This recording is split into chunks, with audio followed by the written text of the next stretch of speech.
Hi, my name is Kelly Kannwischer. Thanks for being here to 90 Day Goal together with me. This is the week of Kelly's favorite things. I'm just kind of sharing with you some of those little nuggets and gems that I've come across in my life, and hopefully they will also be things that will bless you in your life as you're walking out your life design. And today I want to share with you one of the most poignant scenes of the Narnia Chronicles by C.S. Lewis. That at least was one of the most poignant scenes to me in my favorite book. No, it's not The Lion, the Witch, and the Wardrobe. My favorite book is A Horse and His Boy.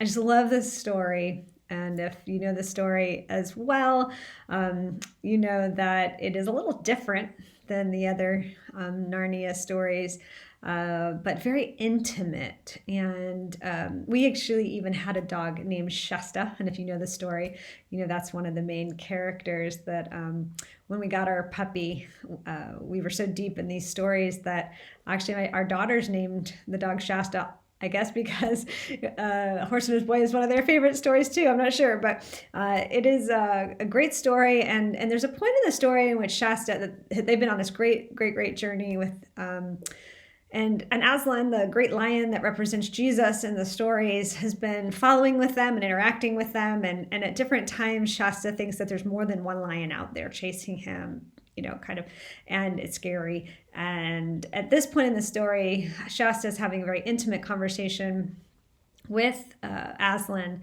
and he realizes that actually there's only been one lion the whole time, and it is Aslan. And that actually kind of confuses him because at one point in this story, a lion actually does scrape up at the back of his friend, and it kind of causes some physical pain. And he's like, wait a minute. And he asks Aslan, why did you do that? Why did you hurt her?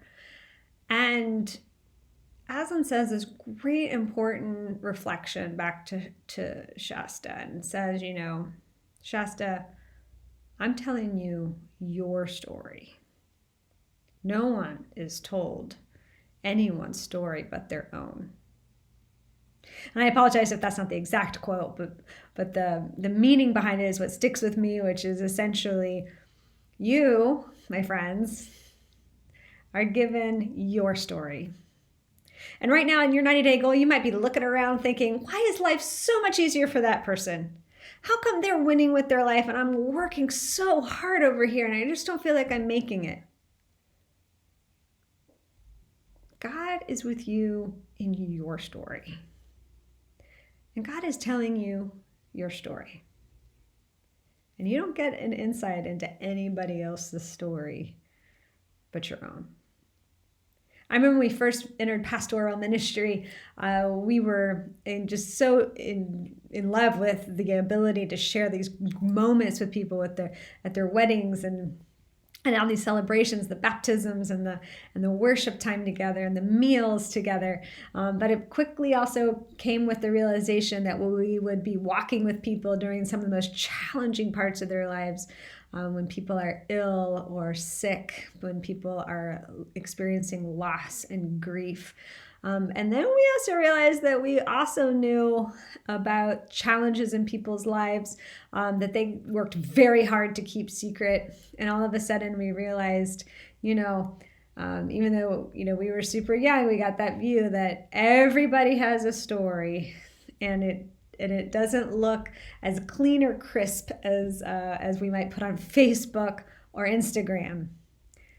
Regardless, it's not our place to enter into anybody's story, to make judgments about their stories, make assumptions about their stories. Sometimes we're invited into other people's stories, which is an incredible privilege in friendship and parenthood, in marriage, in different work environments. But the big takeaway here is, as you're working out your life design, it's your ability to commune with God and for God to walk with you. And if it feels hard, or if it feels like everybody else is doing better than you are, I would just say, hey, stop, take a break, reconnect with God, because He's telling you your story. And that's the only story that you really have the privilege to share with him. So do it with faith, do it with courage, do it with Aslan, and walk out that 90-day goal. I'm Kelly Kannwischer. I'd love to hear your stories. Kelly at futurechurch.co, and I'll see you tomorrow.